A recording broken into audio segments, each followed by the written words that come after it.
Hey, Jessica, Hey, Dom. how are you? Good. How are you? I'm good, thanks. I like the screen behind you. Oh, yeah. You like my branding back there? That's excellent branding. Boy, you really have good. Are you wearing branded clothing as well?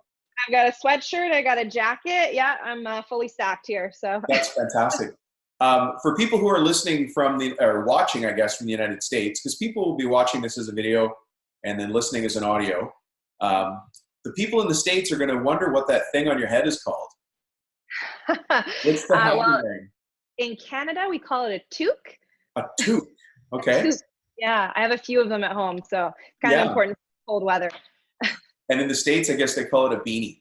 That's what I thought, but I wasn't sure. Yeah, beanie. That just sounds weird. I know, but the Americans would think toque sounds weird. So anyways, for those of you listening as an audio, that made no sense at all. But let me tell you what I'm looking at.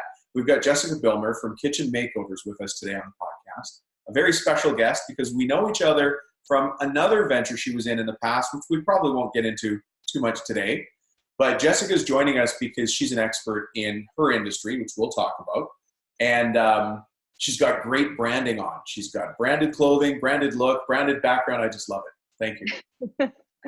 So, Jessica, can you, well, you know who we are and who I talk to on this podcast. Can you tell us who you are and what you do in your space in business? Sure thing.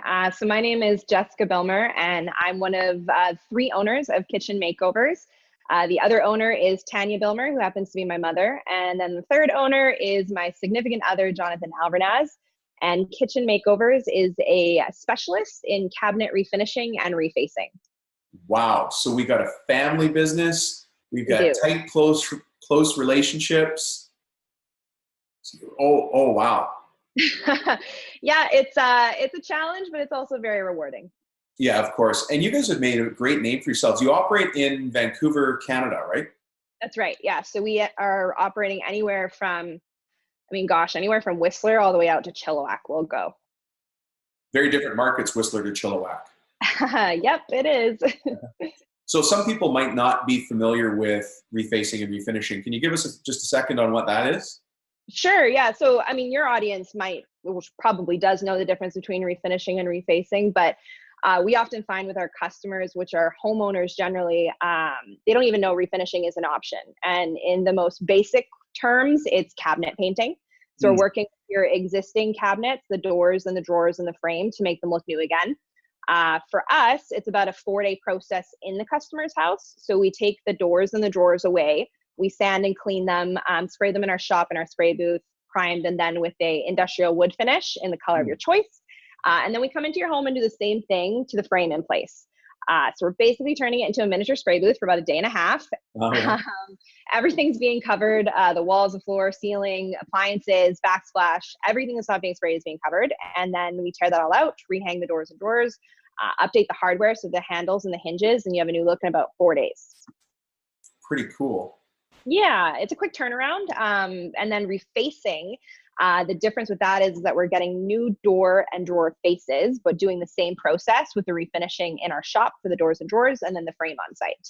Ah, okay. So slightly different, but the same general process. It's a Slightly. general process, and one's more affordable than the other, obviously. But the shocking part for our customers is that refinishing is about a third the cost of a new kitchen. Wow. Yeah. And they don't know that they can even do that. So it's great when we catch them before they've spent $30,000 and ripped out the kitchen that they loved, but they just didn't like the color. Yeah. Well, that is great, except that everybody else listening wants them to do that. Right. So maybe we'll just sidestep that and continue. No. Of course. We reface as well, but I think it's nice when you can, upcycle something that otherwise will end up in a landfill if there's nothing wrong with it. Absolutely. No, I mean, there's, and we always have the question, what happens in a down economy? What's the first thing to get hit? And Right. I think we've all been in the industry long enough to understand that it's the new construction that It gets is. hit. Yeah. And what people do is they find ways to reuse and refinish or live with what they've got. And I guess if they can't live with what they've got, you're a great solution for that. Yeah, absolutely. Like I said, it's a more affordable option than tearing out and starting from scratch. Yeah. Just from a general, like a high level perspective, because by the way, on this podcast, you're only talking to owners just like yourself Yep. of other businesses. What, from the highest level perspective, what is the biggest objection that homeowners give you for this whole process? Um, Honestly, I mean, this might be a better question for Tanya, but for us, education has been the hardest thing for us. And that's why we do a lot of home shows in the Lower Mainland, because they'll come across our booth and they're like, what is this? And we're like, oh, like we're using your existing cabinets, and they don't even know that we're an option. So that's kind of, for us, that's our biggest barrier, is like, they don't even know that this is an option. Oh, wow. So not only interruptive marketing, but you have to educate. Yeah, education is a big part of it. Right. And so, and then you also said trade shows. Is that where you do the most of your lead generation, is trade shows? So in the past, yeah, exclusively actually the Vancouver trade shows, in the Home and Garden Show, and then the Vancouver Home Fall Show, I think it is. Right. We've done that for like 10 years, and that was basically all the marketing that my mom used to do. Now we're looking into more SEO, SEM, and that sort of thing to scale the business. You are that generation that's bringing that. We are. You are. Yeah. You know, there are lots of people listening here who are in family businesses. And really, after a certain point, even business partners who started the business but now are passing it on to the next generation. It's Right. like a family after you've been at it for 10 or 15 years. Yeah. Without backing up buses on anybody, what are some things you've learned about family businesses? It's hard, but it's worth it. I would definitely say communication is key. And I think just understanding from the parent or the person who's handing it down from their perspective, like, this is their baby. Like, this is like, I'm my mom's daughter, but like, this business was like her baby. And I mean, in the most gentle way, ripped it out of her arms and said, let me, like, teach this thing how to be an adolescent, and then we'll, graduate. And it's tough. Like, it's definitely a challenging road, but when you get through all of the hurdles, it's worth it, because then, I get to build this legacy, hopefully, for my mom and for my family. Right. Yeah, very cool. And that very nicely answered, by the way. Thank you. You're well on your way to the world of the CEO. Yeah. That's good. So the reason I tracked you down, and as I said, you and I met when you were a student. Yes. In the global student entrepreneur contest that I happened to be running. I wasn't one of the judges. I was running the event, and that's where you and I met. And then you've morphed onto this business here, which is so cool to see. Yeah. Very random, meeting like this. I didn't expect it. So it's quite nice. Yeah, I know. But, this is what entrepreneurs, we just keep running across each other again and again. Yeah. But what I was impressed with when you and I were talking is the fact that most of your staff is women. Yes. It's quite non-traditional in our industry, especially in Canada. I think it's something like under 5% of skilled trades workers are women. And the only man that currently works for us is Johnny, and he doesn't work he works in the office. He doesn't work actually doing the physical labor. So yeah, 99.9% women right now. And it's funny because it's not like we set out to do that. Okay. Yeah. It was, in 2017, if we go back a little bit, when we were starting to hire, it was the first time that Johnny and I actually had ever hired anybody. And yeah, we had to fake it till we made it, and we made a lot of mistakes along the way. And then also on top of that, we, at that time in 2017, my mom was the business. So we were pulling everything out of her head. She was doing everything. She was doing the labor, the marketing, the sales. Really? Everything. She was, so we had to create the rules, delegate the responsibilities, and really find and trust people to, help us run our business. And at that time, finding skilled labor, the market was so competitive. Like, everybody needed people. We couldn't find anybody skilled. Right. We just decided to hire people who had no experience in renovations, and we were going to teach them everything that we knew. And that's really where our core values in our company came in handy, because we use those as a criteria for our hiring. Core values? Yeah, core values. Those are very important things. Well, and now this is me being facetious, but Jessica, aren't core values just a bunch of hooey and a bunch of rainbow clouds and unicorn poop? For some people, maybe. I think a lot of companies treat their core values that way, but with us, like we live our core values personally and in business. We kind of built them to be both business related and then also for ourselves in our personal lives. Like this is how we do life. And so, I mean, yeah, our first one I think is our most important one, and it's relentless striving for betterment. And that's as individuals, as a team, and as a company. Relentless striving for betterment. For betterment, yeah. And that obviously can mean a lot of things. But for us, what it meant when we dug into it was that we wanted to find people who were willing to learn and willing to grow. And we didn't care if they made mistakes. We just wanted them to learn from those mistakes and move on and grow and learn. So that's the first one. That's what we looked for when we were doing our hiring. The second is to build open and honest relationships through communication. Oh. Yeah, this one is so important in trades as well. I'm sure you and everyone you know has a trades horror story. It's a common theme anyways that we hear from our customers because we deal with homeowners and they're going through renovations. Right. Oh, my tiling guy didn't show up on time and he's actually not going to be here till next week now. And, saying something and then not following through with it. We really found that like integrity was what we were looking for. Right. Yeah. And then, so us as a company, when we say we're going to be somewhere, like we are there at 10 o'clock in the morning. We're not, and if we're going to be late, we're calling you to let you know.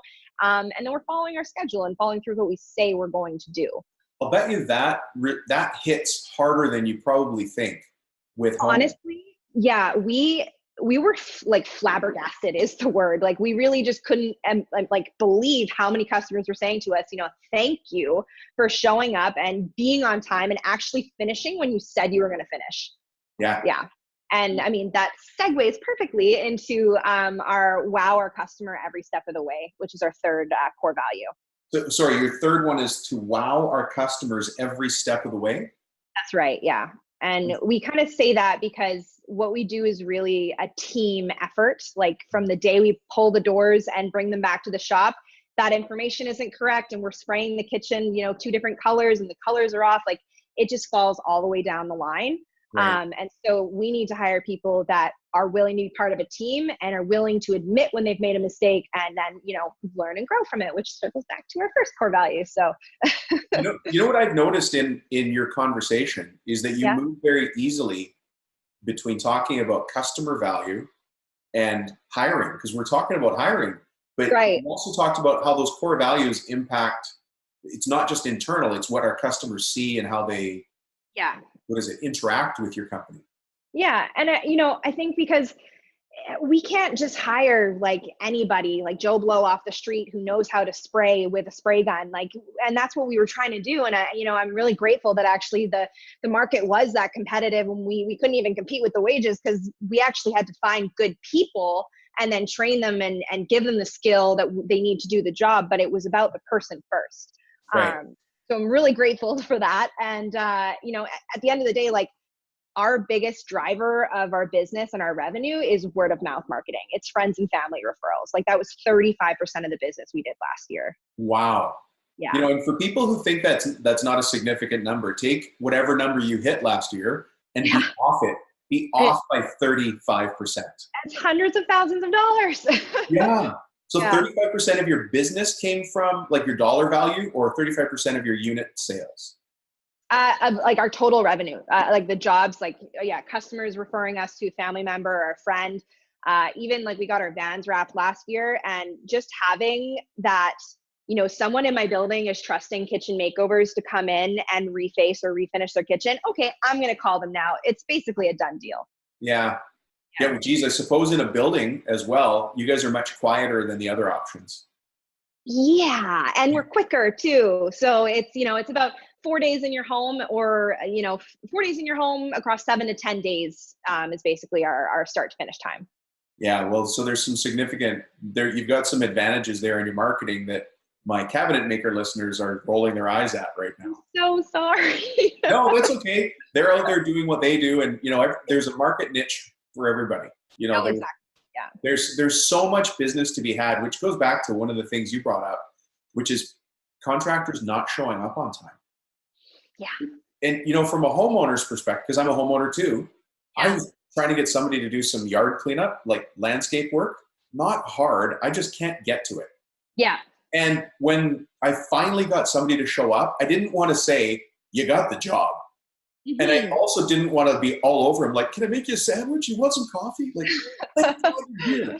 Yeah. You start to, as a homeowner, you start to feel like, wow, I'm lucky somebody even showed up. Now, as a business coach and a podcast host, I have to go back and say, well, what does our audience need to hear about that? And I think you summed it up pretty nicely. Just do what you say you're going to do and show up on time. It's not hard. No, I mean, and it shouldn't be hard, but apparently it is. So you talked about hiring, and hiring is a very popular subject amongst, because we're all in a growth mode here, right? It doesn't matter what our company looks like. We're growing or we're changing, or in a lot of cases, retirement becomes an issue for some older companies. Retirement of people.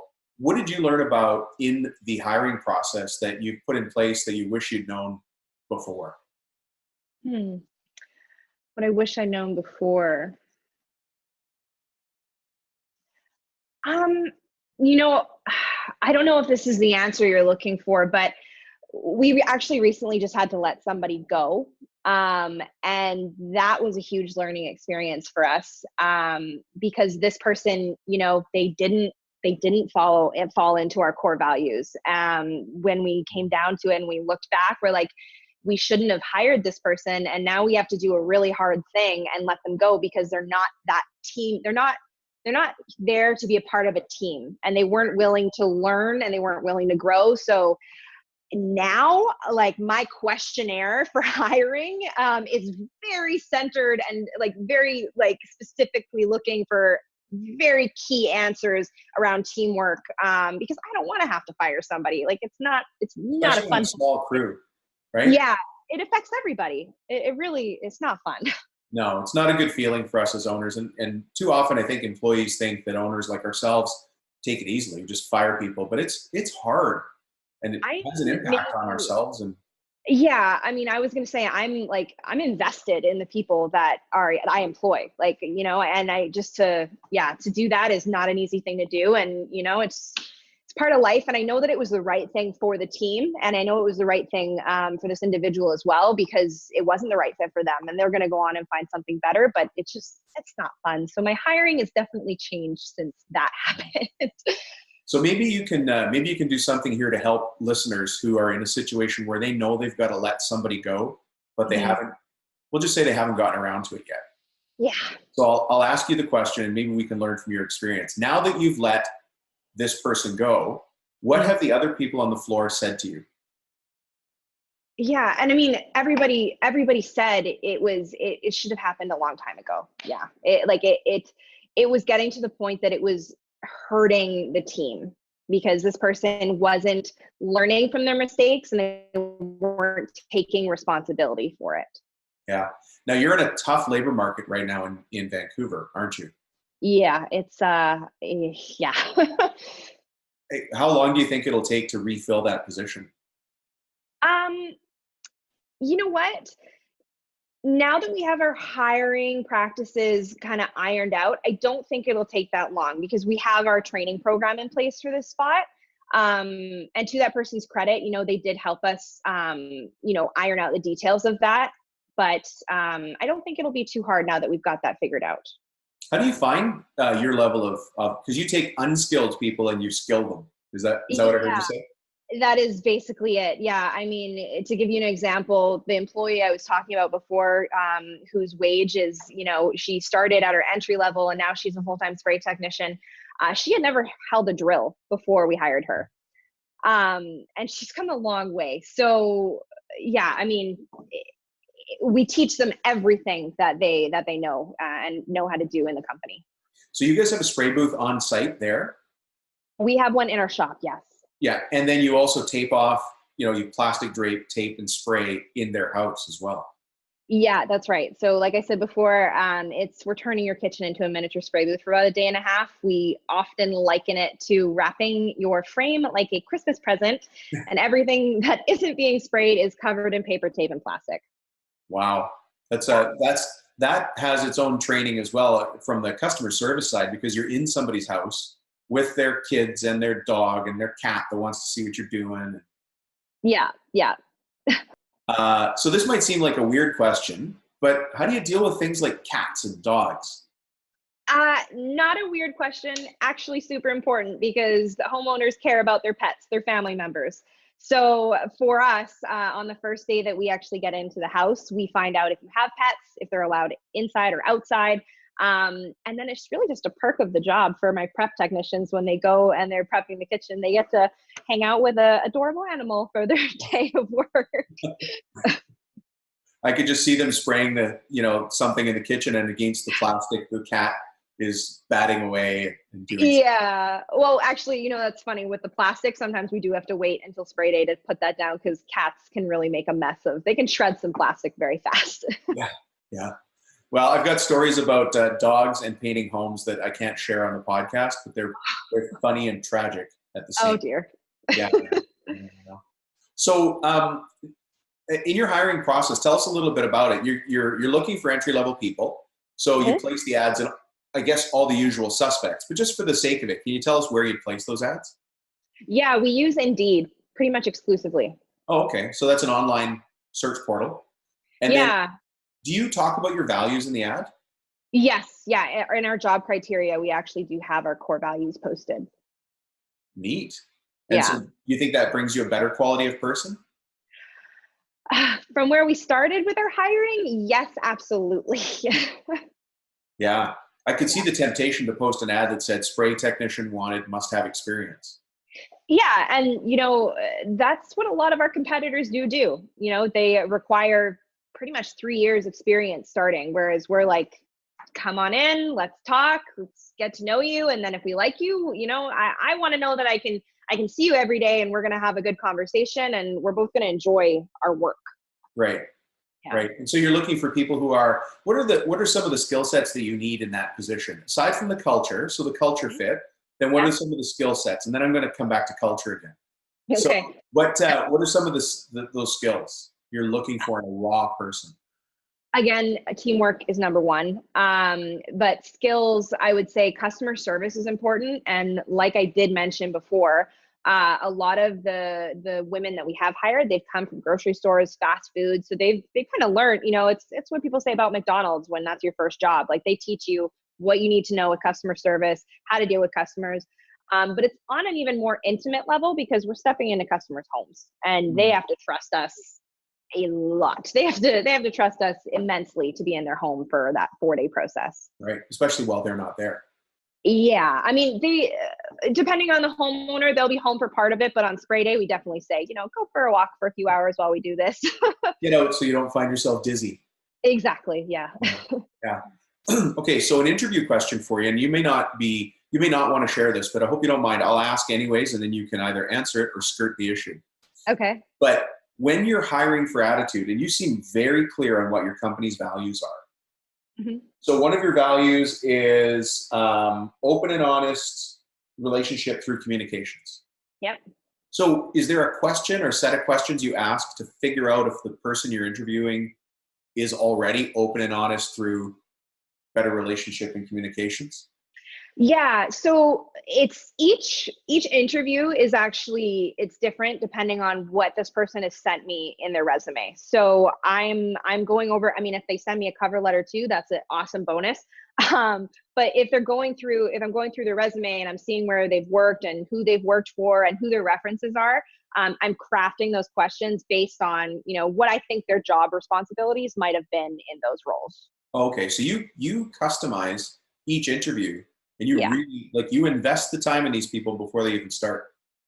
Yeah. And again, that's a hard learned lesson because I don't want to have to fire anybody. I want to make sure that I'm hiring you and you're either you're going to work out and you're going to stay here for a couple years, or you're going to move on because if there's a better position for you. I don't want to have to let you go. Yeah. No, it's not a good feeling. No. So what are some of the things that you are looking for people to say, or what are indicators to you that this is the right person with the right attitude? So some of the questions specifically is one of the big ones is actually, we usually ask people, what is a goal that you had? Did you achieve it? How or why? How did you achieve it, or why didn't you? And what was the outcome? What happened after? I want to know step by step so that I can see, okay, if this person wanted to get on, some provincial soccer team. It could be sports, it could be anything, personal or business, career-wise. I don't care. I just want to know, did you put thought and detail into the planning for this? Did you work hard? And what did you do if it did or didn't work out? Wow. That's a great question. I'm hoping that the people listening are taking notes, because it's easy to go through a resume and look for the skills that are on the resume. We're trying to piece it out for the skills, but skills and knowledge are the lowest priority, I believe, and you're actually saying it as well. It's attitude that drives everything.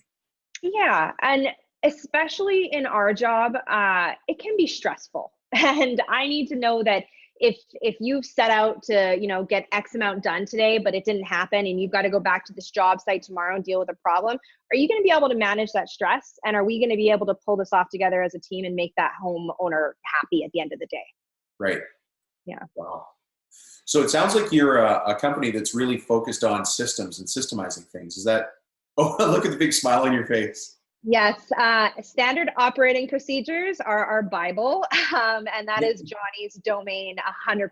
He has built every system and every procedure we have, and it's what's scaling our business right now. Well, maybe I'll have to see if I can get Johnny on one of the podcasts in the future, because systems are a big thing for us here. Yeah. There's no better way to scale your business than to have systems, document them, and follow them. Yeah. So looking back in the past, when you and your mom, when you first started working with your mom and thought you were going to take over, or not take over, but start to work more closely together in leadership, do you remember what the first system was that you worked on? Oh, back then, we didn't even have a CRM. So that was probably the single biggest driver of change in the business, especially for my mom, because she used to do everything by paper and calendar. And it just got to a point where we were doing so many kitchens and so many projects in a week that it wasn't manageable. So we have a CRM now, and that is, that's changed our lives. Yeah. And now some people here might not know what a CRM is. A CRM stands for customer relationship management software. Yeah. And people commonly hear about Zoho or Salesforce. Google's got one called Streak, I think. Okay. Yeah. Which one do you guys use? We actually use Jobber, and we love Jobber. It's also a Canadian company, so that's a bonus. I've heard great things about Jobber. Yeah, they're awesome. Yeah, I've heard great things about Jobber, and it allows you to actually manage the project as well inside the CRM. Yeah, exactly. So I do all of I do the employee scheduling, the project scheduling. So I do that all through Jobber on my calendar. So that would it be fair to say that's the centralized brain for the operations side? Oh yeah. And that's actually you're the production manager for the company, right? I am. Yep. I get to deal with all the problems. And the opportunities. There you go. Yeah, that's right.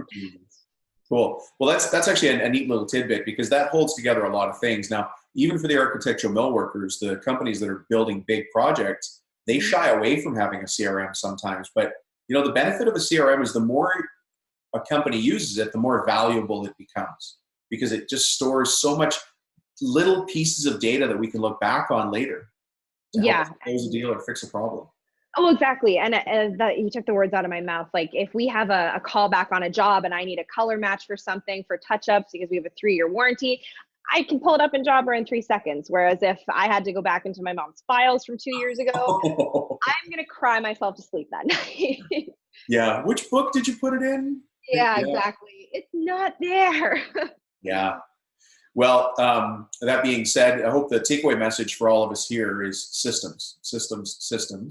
Yeah. And the values. What was the, maybe we'll start to wind down on this question, but how did your company come up with your values? And what I mean is, what was the process that you guys went through? Did the 3 of you sit down? Did you think of stuff and email each other and go, good enough? Like, what did you guys do to come up with your values? Yeah. So, again, I wouldn't say the 3 of us sat down and did it. It was Johnny and I, and we presented it to my mom. And to her credit, she's 100% on board now, but took a little bit of persuading at the time. It's old school. She's like, "What? Why? We don't need these," but she totally gets it now. And now, she's seen it in our hiring. It means everything. But how did we do it? again, it was both business and personal. It was about how we wanted to live our lives and what kind of company we wanted to be to our customer. Like, I don't want to, if we, and things happen, but if we damage somebody's countertop at a job, like I want to know about it right away. And I want to be honest with the customer and I want to get it fixed. I don't want to hear about it from them after the job's done and then, be on the rebound or say it wasn't me. Like I want to live honestly and I want to have that open communication. And at the end of the day, even if we did mess something up, I want that customer to say, yes, they made a mistake, but they fixed it and I love my kitchen. Great. So it came from a place of knowing that things are going to happen, but how are we as a company going to deal with it? Exactly. And it's how you deal with it. And that's how we get those referrals, because things do happen in renovations. Yeah. Oh, do they ever? Yeah. Yeah. So what's funny is a lot of people listening to this podcast, and I've got people who binge listen to this and then re-listen to episodes. I know because I've heard back or read emails that, culture or vision or values, it's kind of fluffy talk to people who've never done it before. Yeah. And then when I look at companies that are growing, and you guys are growing, like you guys have gone through a serious growth curve, especially in the last 3 years, exponential. Yeah. But companies like yours are the ones that lead with those fluffy clouds, vision, values, and things like that, because it drives everything else. Yeah, it really does. And, I have friends that are starting businesses and, I'm begging them to get CRMs and I'm begging them to get core values because I know how fluffy and silly these things seem, but I've seen how, invaluable they are as you start to build out your team. Like maybe when it's just you and one other person, it seems like, oh, this is silly. But once you start growing, like you need a guiding light in your company. And that's what those are. Yeah. What do we do when Jessica's not here? Is that question? That's what we're trying to answer, right? And ultimately, you don't want to be there for every job, every deal, every install, every takedown, every spray booth setup, whatever it is. Yeah. And for you to not be there and not micromanage the company, you have to have rules, which is where the values come from. We just don't have rules. Core values. Core values. Yeah. Core values.